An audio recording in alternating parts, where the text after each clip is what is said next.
देखिए question number 79 करते हैं। Which of the following is not a redox reaction as well as displacement reaction. इनमें से कौन सी redox रिएक्शन नहीं है और ना ही डिस्प्लेसमेंट रिएक्शन है। तो देखते हैं क्वेश्चन। सबसे पहले इक्वेशन देखिए, Hg2+ है, Sn2+ है। Hg यहाँ पे +1 आ गया और ये +4 आ गया। ठीक है, हाँ मरकुरी का यहाँ पे रिडक्शन हो रहा है,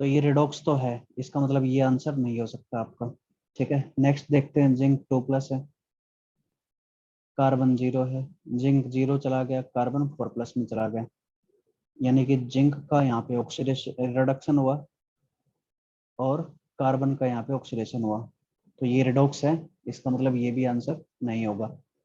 नेक्स्ट ऑप्शन देखते हैं। एल्यूमिनियम 0, यहाँ +3, हाइड्रोजन +1, यहाँ पे 0। एल्यूमिनियम का ऑक्सीडेशन और हाइड्रोजन का यहाँ पे रिडक्शन, सर ऑप्शन तो 4 ये आएगा। रिडॉक्स है। ऑप्शन 4 देखते हैं। सल्फर -2, यहाँ पे 0, ये ऑक्सीडेशन। क्लोरीन 0, ये -1, ये रिडक्शन। ठीक है, इसका मतलब ये भी रिडॉक्स है। इसका मतलब ये हुआ कि ये क्वेश्चन ही गलत है। आगे बढ़ते हैं। इसका कोई ऑप्शन नहीं मैच कर रहा है, इसका मतलब क्वेश्चन गलत है।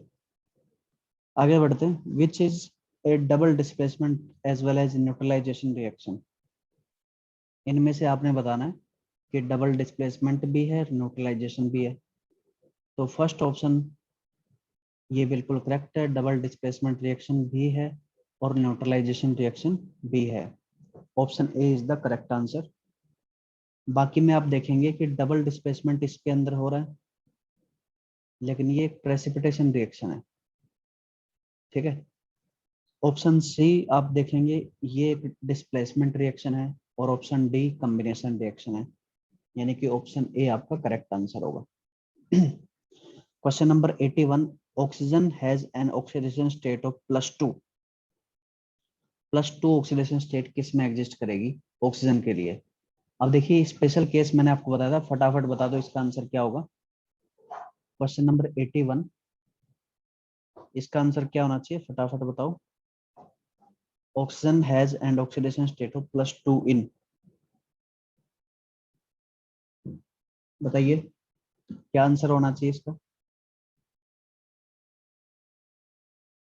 ये हमने नोट्स में भी लिखा था, ये नोट्स के अंदर होना चाहिए।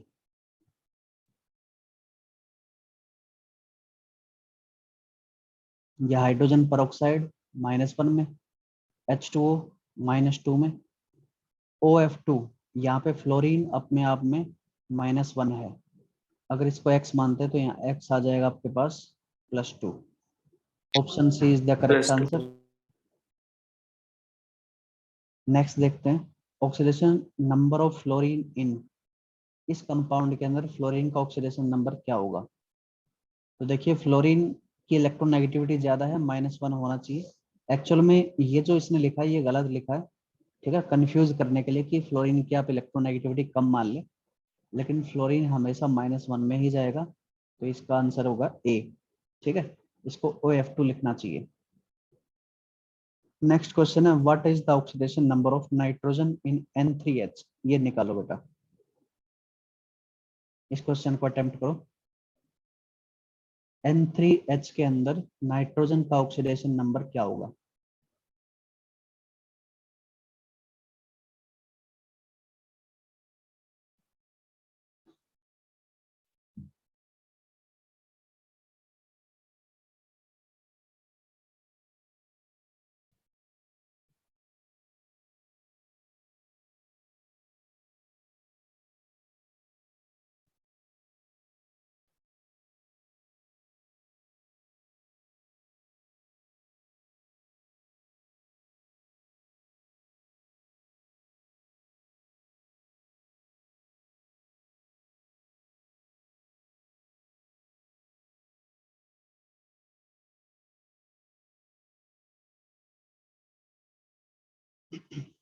हाँ बेटा बताइए, यहाँ पे नाइट्रोजन का ऑक्सीडेशन नंबर क्या होगा? -1/3 सर। बिल्कुल ठीक है, ये भी नोट्स के अंदर होना चाहिए था। हाइड्रोजन की इलेक्ट्रोनेगेटिविटी कम है, इसका मतलब +1 ही जाएगा, इसको x मान लेते हैं, तो 3x + 1 will be equal to 0, x यहाँ पे आ जाएगा -1/3।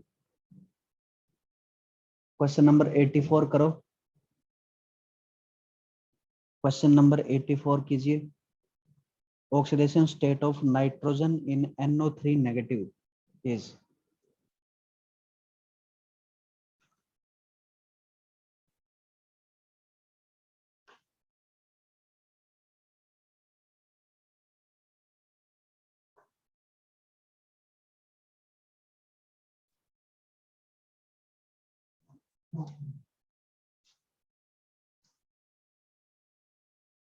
ये भी हम कर चुके हैं पहले।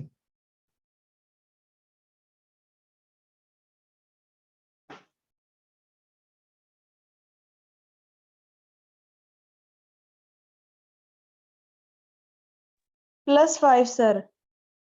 +5 बिल्कुल ठीक है बेटा, x मान लेंगे, ऑक्सीजन -2 होता है तो x +3 into -2 will be equal to -1, तो x आ जाएगा आपके पास +5। बिल्कुल ठीक है। नेक्स्ट बताओ, carbon is in the lowest oxidation state in. Carbon की इन कंपाउंड में से लोवेस्ट ऑक्सीडेशन स्टेट आपने बतानी है, यानी कि चारों में कार्बन का ऑक्सीडेशन स्टेट निकाल लो या नंबर निकाल लो और फिर कंपेयर करो सबसे कम किस में है, तो बताओ आंसर क्या होगा।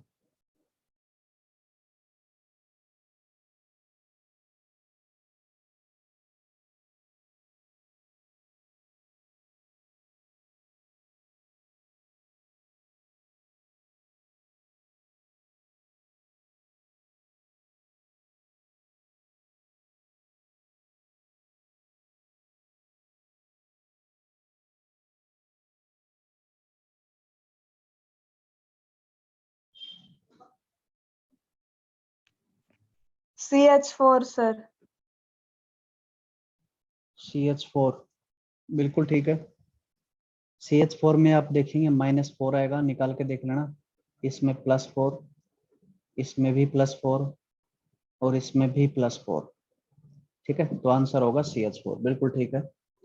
आगे बढ़ते हैं, नेक्स्ट क्वेश्चन कीजिए। Consider the reaction with reference to the above, which one of the following is the correct statement. इनमें से कौन सी स्टेटमेंट आपकी करेक्ट होगी, ये आपने बताना है, तो बताइए फटाफट। Zinc is reduced to zinc 2 plus, zinc is oxidized to zinc 2 plus, zinc is oxidized to zinc, and copper 2 plus is oxidized to copper। इनमें से एक बात ठीक है, वो कौन सी बात होगी बताइए।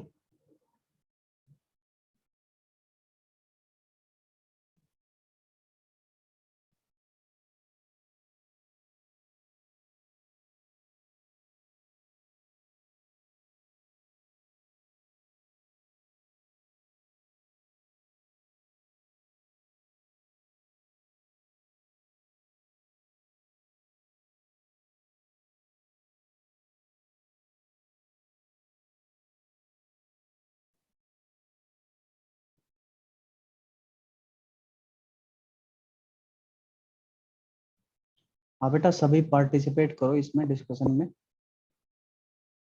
केवल एक या दो ही बच्चे आंसर दे रहे हैं, बाकी भी ट्राई करो, नहीं आता है तो कोशिश तो कर ही सकते हैं।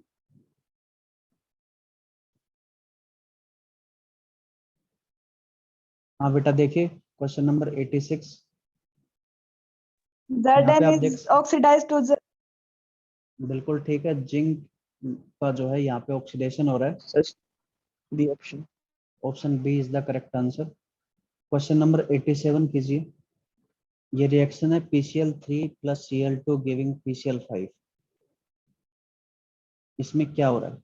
Option A, PCl3 is acting as reductant, Cl2 is acting as a reductant, both PCl3 and Cl2 are acting as a reductant, both PCl3 and Cl2 are acting as oxidant। तो बोथ वाला option तो correct incorrect है ही।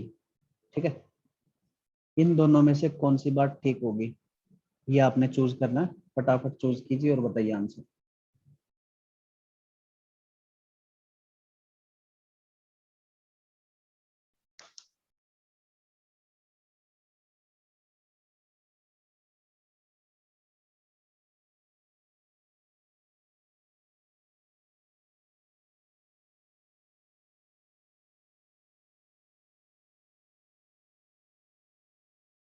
इन दोनों option में से choose करना है। भाई सबसे पहले क्या करते हैं, ऑक्सीडेशन नंबर निकालते हैं। ऑक्सीडेशन नंबर निकाल के देख लो। फॉस्फोरस +3 में होगा, क्लोरीन -1 में, यहाँ पे 0 में। फॉस्फोरस यहाँ पे +5 में आ गया, -1 में आ गया। फॉस्फोरस जो है +3 से +5 में जा रहा है। इसका खुद का क्या हो रहा है, ऑक्सीडेशन हो रहा है। जिसका खुद का ऑक्सीडेशन होता है वो दूसरे का क्या करवाता है, रिडक्शन करवाता है। तो PCl3 is acting as reductant और Cl2 is acting as oxidant. ठीक है, ये आंसर होना चाहिए था। आगे बढ़ते हैं। ये PDF फाइल मैंने जो है ग्रुप के अंदर डाल रखी है, आप इसको देख सकते हैं। फिलिंग ब्लैंक जो आपके पास आएंगे ये क्वेश्चन, ये अपने आप करके देखने आपने, मैं नहीं करवा रहा यहाँ पे। क्वेश्चन नंबर 88 एंड 89 फटाफट अटेम्प्ट करो। विच of the following is a redox reaction, इनमें से कौन सी रेडॉक्स रिएक्शन होगी, फटाफट बताइए इसका आंसर क्या होगा। Question number 88।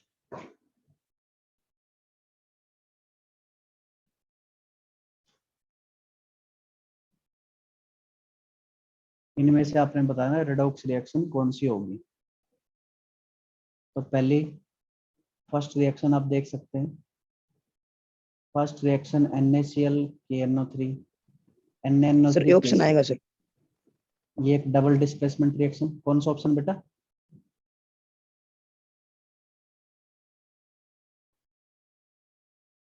कौन सा ऑप्शन बताया आपने। सर फिर से चेक कर रहे हैं सर।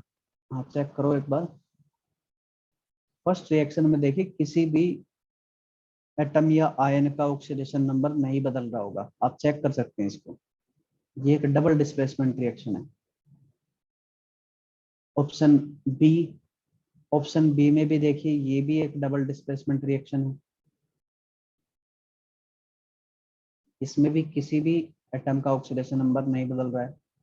अगेन ऑप्शन सी देखेंगे, ऑप्शन सी भी डबल डिस्प्लेसमेंट रिएक्शन है। और ऑप्शन डी आप देखेंगे तो ये डिस्प्लेसमेंट रिएक्शन है। ठीक है, जिंक जो है सिल्वर को डिस्प्लेस कर रहा है फ्रॉम इट्स कंपाउंड। तो option D will be the answer. आपने पढ़ी रखा है पहले कि double displacement reaction can not be redox reaction and displacement reactions are always redox reaction. ठीक है, तो वही बात अप्लाई हो रही है यहाँ पे। Question number 89, when washing soda is treated with hydrochloric acid, washing soda का फॉर्मूला होता है Na2CO3। अगर इसको हाइड्रोक्लोरिक एसिड के साथ ट्रीट किया जाता है, it gives off carbon colourless gas. Dioxide sir. तो कार्बन डाइऑक्साइड निकलता है। जहाँ पे एफरवेसेंस आ जाए या कलरलेस गैस, ये दोनों साथ में आ जाए तो वहां पे कार्बन डाइऑक्साइड बिल्कुल आपका आंसर होगा। ठीक है, बिल्कुल ठीक है बेटा।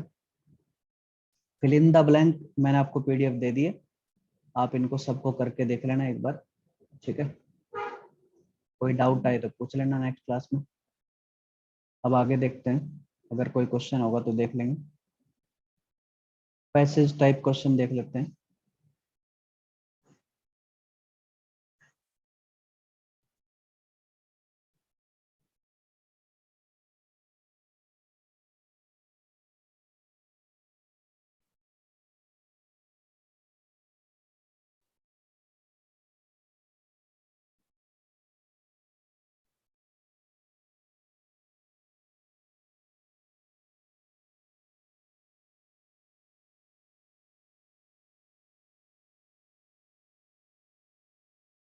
कुछ एक आध पेज मिसिंग लग रहा है मुझे। देखिए पैसेज 3 देख लेते हैं। Oxygen is prepared by a catalytical decomposition of potassium chloride KClO3। Decomposition of potassium chlorate gives off KCl and oxygen. The following reaction takes place. ये रिएक्शन आपकी होती है। Mark the correct statement. First question attempt करो फटाफट। पहला option है 2 mole of KClO3 gives 3 mole of oxygen. Option B है आपके पास 1 mole of KClO3 give 1 mole of oxygen. 3 mole of oxygen are formed by 1 mole of KClO3। या option D 200 gram of KClO3 gives off 300 gram of oxygen. फटाफट बताइए answer क्या होगा। ये फिर से मोल कंसेप्ट का क्वेश्चन है, ठीक है, लेकिन स्टोक्योमेट्री से आप कर सकते हैं इसको। बैलेंसिंग आपको पता है। देखिए रेशियो क्या है इनका, 2:2:3। इसका मतलब जब 2 मोल KClO3 डिकम्पोज करता है तो 2 मोल KCl बनता है और 3 मोल O2 बनता है। तो देखिए फर्स्ट जो आपकी स्टेटमेंट है ये यहाँ पे करेक्ट है, यानी कि 2 मोल KClO3 रिएक्ट करने पर 3 मोल ऑक्सीजन आपका फॉर्मेशन होता है। तो option A is the correct answer. आगे बढ़ते हैं। How many moles of KClO3 are required to produce 2.4 mole of oxygen. ये पूछ रहा है कि आपका कितना मोल KClO3 रिक्वायर्ड होगा to make 2.4 mole of O2। अब आप देख चुके हैं कि 2 मोल KClO3 से आपका 3 मोल O2 बनता है, ठीक है। इसको उल्टा भी लिख सकते हैं, ऐसा भी बोल सकते हैं कि 3 mole of O2 are formed by 2 mole of KClO3। आपने बनाना कितना 2.4 है, तो देखिए पहले ये कर लो elementary method. 1 mole of O2 will be formed by, 1.6 mole, sir. तो 2.4 O2 किससे बनेगा, 2.4 मल्टीप्लाई बाय 2/3 सर ऑप्शन क्या आएगा सर उसका? Option C. ठीक है भाई, सी। बिल्कुल ठीक है। Option C will be the correct answer. इस तरह से आप एलिमेंट्री मेथड से इसको सोल्व कर सकते हैं। नेक्स्ट क्वेश्चन देखते हैं। How many grams of KClO3 are required to produce 128 gram of O2। 128 gram अगर O2 आपने प्रोड्यूस करना है सी तो ऑप्शन कितना आएगा sir. KClO, C option check करते हैं बेटा। देखिए 128 ग्राम ऑफ O2 का मतलब क्या है, तो सबसे पहले गिवन मास आपको दे रखा है, इसको मोलर मास से डिवाइड कर देंगे। Molar mass of O2 is 32, यानी कि 4 मोल आपके पास आ जाएगा, ठीक है। 4 मोल ऑफ आपको KClO3 बनाना है, 4 मोल ऑफ O2 बनाना है KClO3 से। अब आपको पता है 3 मोल O2 बनता है। 196 ग्राम आएगा सर। हाँ चेक करते हैं बेटा। 3 मोल ऑफ O2 से आपका बनता है 3 मोल ऑफ O2 बनता है आपका 2 KClO3 मोल से। 1 मोल कितने से बनेगा, 2/3 KClO3 से। तो 4 मोल किससे बनेगा, 4 मल्टीप्लाई बाय 2/3 KClO3, यानी कि इतने मोल आपको रिक्वायर्ड होंगे, ठीक है। इतने मोल का मतलब क्या है, 8/3 मोल। अगर इसका मास आपको निकालना है तो मोलर मास से मल्टीप्लाई करना पड़ेगा। मोलर मास कितना होगा KClO3 का, तो पोटाशियम का एटॉमिक मास होता है 39, क्लोरीन का 35.5 और ऑक्सीजन का होता है 16, यानी कि 48। इन सबको आप ऐड करेंगे और इससे मल्टीप्लाई करके देख लेंगे, वही आपका आंसर होगा, ठीक है। चेक कर लेना इसको, मैंने कैलकुलेशन नहीं की है। आगे बढ़ते हैं। Passage number 4। पैसेज नंबर 4 बोल रहा है valency and oxidation number are different for an element. जो कि आपको पता ही है, वैलेंसी और ऑक्सीडेशन नंबर जो है अपने आप में दो अलग अलग चीजें होती हैं। Valency of carbon is generally 4।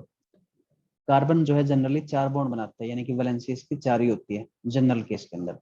The oxidation state में भी, ऑक्सीडेशन स्टेट जो है आपको -4 -2 0 +2 -1 ETC, मतलब बहुत सारी आपको ऑक्सीडेशन स्टेट यहाँ पे मिल सकती है। In the compounds containing carbon hydrogen and oxygen the oxidation number of carbon can be calculated as. Oxidation number of carbon जो है इसका फॉर्मूला बना दिया है, ठीक है। इसका फॉर्मूला इन्होंने बना दिया 2 × number of oxygen minus number of hydrogen divide by number of carbon. ये फॉर्मूला आपने अप्लाई करना है, जहाँ पे NH NO and NCr number of respective atoms, ठीक है। ये फॉर्मूला इन्होंने दे दिया है, तो इसको अप्लाई करते हुए आपने ऑक्सीडेशन स्टेट को कैलकुलेट करना है, ठीक है। तो देखिए question number first, which of the following compound has 0 oxidation state of carbon. इनमें से कौन से कंपाउंड के अंदर 0 ऑक्सीडेशन स्टेट कार्बन की होती है। तो वैसे आप पहले कर चुके हो, इसका 0 आंसर आएगा डेफिनेटली, लेकिन फिर भी इस फॉर्मूले में अप्लाई करके देखो। 2 into number of oxygen, oxygen कितने हैं 6 हैं, माइनस नंबर ऑफ हाइड्रोजन कितने हैं 12 हैं, divide by number of carbon कितने हैं 6 हैं। तो इसका आंसर कितना आ जाएगा 0 आ जाएगा। डेफिनेटली इसका ऑप्शन क्या होगा, ए होगा। ठीक है, बाकी का भी आप निकाल के देख सकते हैं। इसके लिए कितना होगा, तो number of oxygen 2 into number of oxygen कितने हैं 2 हैं, नंबर ऑफ हाइड्रोजन 2 हैं, divide by number of carbon कितना 1 है। तो यहाँ पे 4 माइनस 2 यानी कि +2 यहाँ पे आ जाएगा। इसको बॉन्ड ब्रेकिंग टेक्निक से भी कर सकते हैं, इतना ही आंसर आएगा बेटा। हाँ बेटा चरित्रा कुछ पूछना चाहते हो तो पूछ सकते हो। ऑप्शन सी अगर नहीं आप देख सर, बाय मिस्टेक हो गया। ऑप्शन सी अगर आप देखोगे तो 2 इंटू 1 माइनस 4 डिवाइड बाई 1, ये आ जाएगा -2। ठीक है, और ये आ जाएगा -4। इस तरह से आप कैलकुलेट कर सकते हैं। क्वेश्चन नंबर सेकंड देखिए, विच of the following oxides of the carbon has +4 oxidation state. इनमें से किसका ऑक्सीडेशन नंबर जो है आपको +4 मिलने वाला है। तो ये आपने देखना है।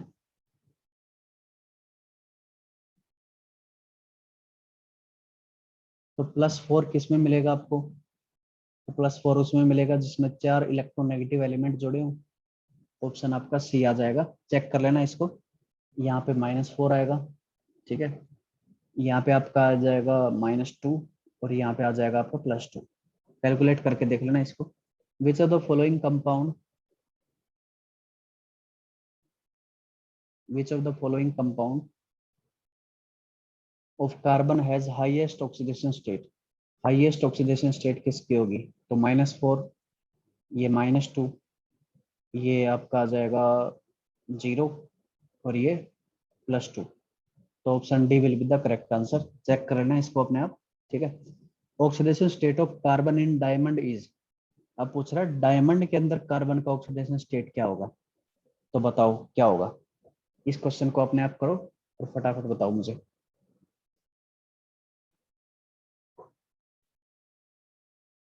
क्वेश्चन नंबर 4 को अपने आप करेंगे।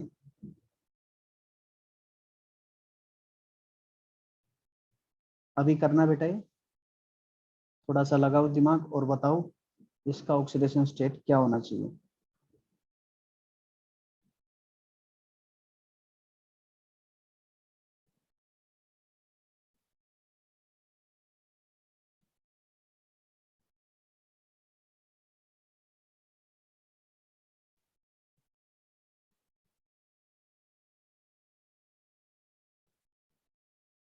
जीरो। बिल्कुल ठीक है बेटा, 0 आंसर आएगा, क्योंकि डायमंड के अंदर केवल कार्बन होते हैं और हर एक कार्बन कार्बन से ही जुड़ा होता है। तो किसी भी तरह से आप देखेंगे, बॉन्ड ब्रेकिंग टेक्निक से देखो या वैसे देखो, तो 0 ही आएगा। ठीक है, स्ट्रक्चर से देखोगे तो बॉन्ड ब्रेकिंग आपको लगाना पड़ेगा, 0 आएगा। या कार्बन डायमंड को लिखते कैसे हैं, कार्बन सॉलिड डायमंड, इस तरह से लिखते हैं कार्बन को। अब यहाँ पे केवल एक ही एलिमेंट लिखा है, इसका मतलब एलिमेंटल स्टेट के अंदर है, इसलिए इसका आंसर क्या होगा, 0 होगा। ठीक है, बहुत अच्छे। सब्जेक्टिव टाइप को कुछ क्वेश्चन दे रखे हैं, ये भी आप अपने आप अटेम्प्ट करके देखेंगे। ठीक है, कोई बड़ी बात नहीं होगी इनके अंदर आपको करने के लिए। स्केलेटल इक्वेशन शायद मैंने आपको पहले बता दिया था। स्केलेटल इक्वेशन होती है कुल मिला के अनबैलेंस्ड इक्वेशन। ठीक है, बैलेंसिंग से पहले जो इक्वेशन आप बनाते हो उसको हम बोलते हैं स्केलेटल इक्वेशन। इतना आपने ध्यान रखना है। Give an example of electrolytic decomposition reaction using metallurgy. तो NaCl मोल्टन का आप इलेक्ट्रोलिसिस करके बता सकते हैं, सोडियम प्लस क्लोरीन आपको मिल जाता है। ठीक है,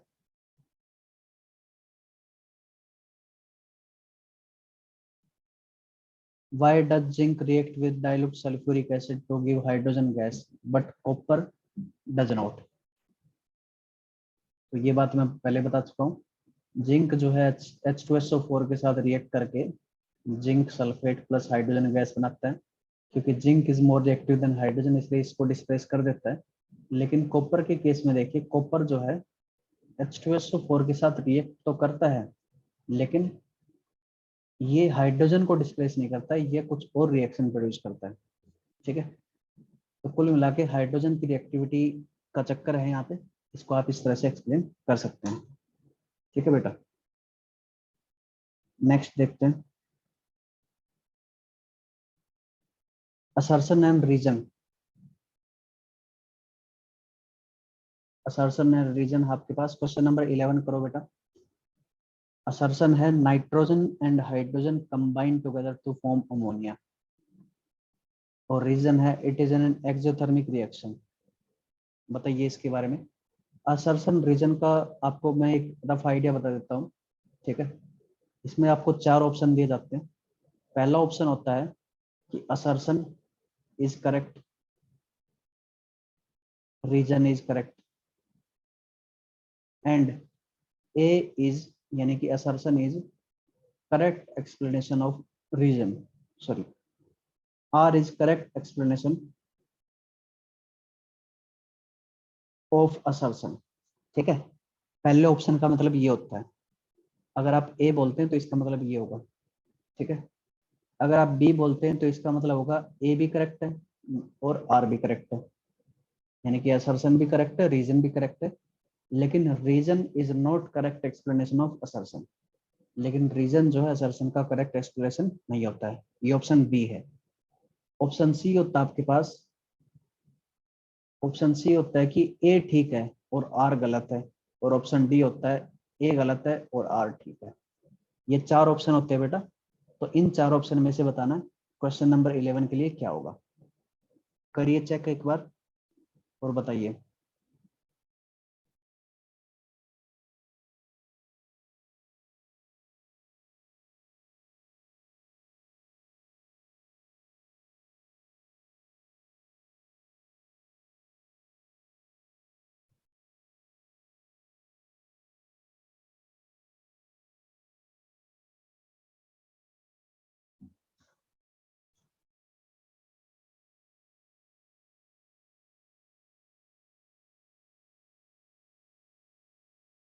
बी आंसर बिल्कुल ठीक है बेटा इसका। देखिए, नाइट्रोजन गैस हाइड्रोजन के साथ कंबाइन करके अमोनिया बनाती है, बिल्कुल ठीक बात है। It is an exothermic reaction, ये भी बिल्कुल ठीक बात है, लेकिन रीजन जो है असर्शन को एक्सप्लेन नहीं कर रहा किसी भी तरह से। ठीक है, तो ये बात गलत है। और देखिए, पिछले पेज के ऊपर हमने कॉपर का H2SO4 के साथ रिएक्शन नहीं लिखा था, इसको लिख लेना। कॉपर सल्फेट बनता है, SO2 बनता है और H2O बनता है, ये रिएक्शन भी लिख लेना। नेक्स्ट क्वेश्चन नंबर 12 देखते हैं। A magnesium ribbon burn with dazzling white flame in air and changes it to a white substance, magnesium oxide। ये बात भी बिल्कुल ठीक है। It is an example of decomposition reaction. अब देखिए, ये तो कॉम्बिनेशन है, मैग्नीशियम जब ऑक्सीजन के साथ रिएक्ट करता है तो मैग्नीशियम ऑक्साइड बनाता है, ये कॉम्बिनेशन है, तो डिकम्पोजिशन नहीं है। इसका ऑप्शन हो जाएगा सी। ठीक है, आगे बढ़ते हैं। Question number 13, following reaction describe the rusting of iron and is a redox reaction. ये जो रिएक्शन आपकी, ये रस्टिंग ऑफ आयरन को बताती है और ये एक रेडॉक्स रिएक्शन है। ठीक है, तो देखिए यहाँ पे आयरन जो है 0 से +3 के अंदर चला गया। हमने रस्टिंग की इक्वेशन पढ़ी थी, iron plus O2 plus H2O giving Fe2O3 dot H2O। ठीक है, तो यहाँ पे आयरन 0 से +3 में जा रहा था, ऑक्सीजन 0 से -2 में जा रहा था, ये कुल मिला के आपको चेंज मिल रहा है। ठीक है, H2O का कुछ काम होता नहीं है, जैसा है वैसा का वैसा चिपक जाता है बस।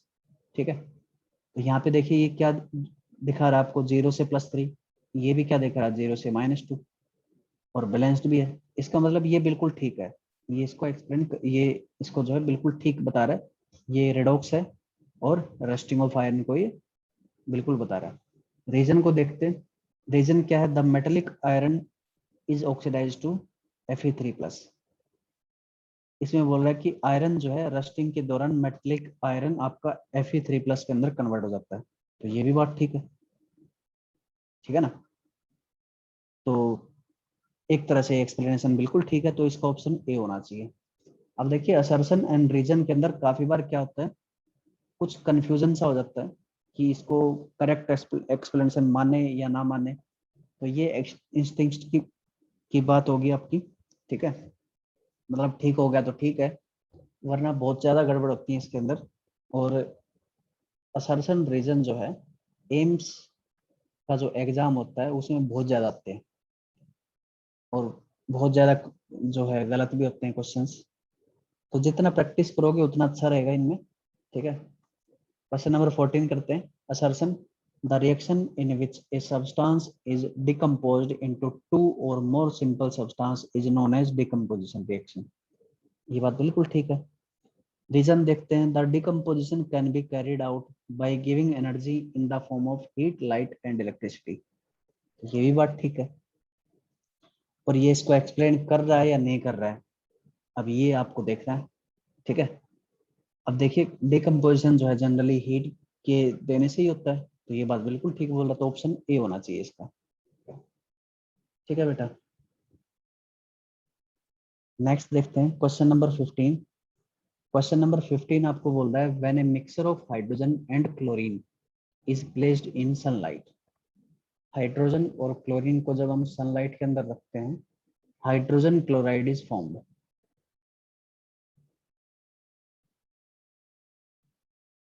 ये बोल रहा है, ठीक है। It is an example of combination reaction. तो ऐसा होता है, ये बिल्कुल ठीक बात है, ठीक है। It is an example of combination reaction, ये कॉम्बिनेशन रिएक्शन का एग्जाम्पल है, तो ये भी ठीक बात है, ठीक है। तो दोनों बिल्कुल ठीक बात है।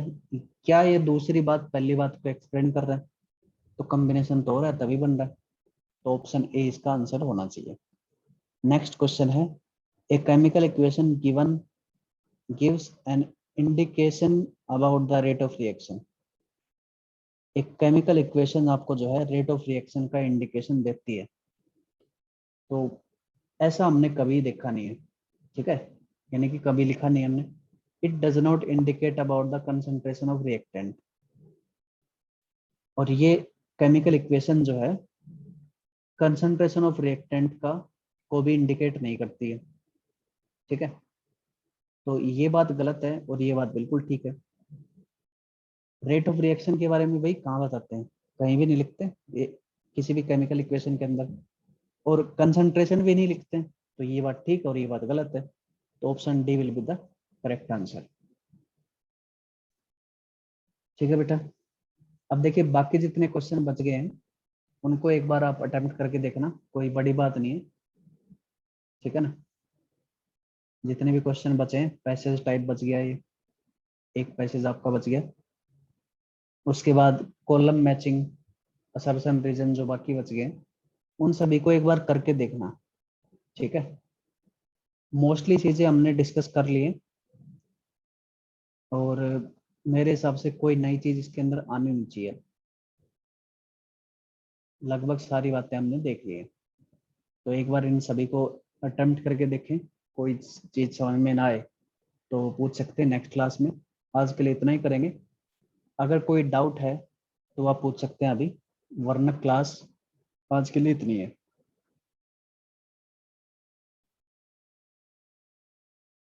हाँ बेटा, कोई डाउट है किसी भी तरह का? No sir.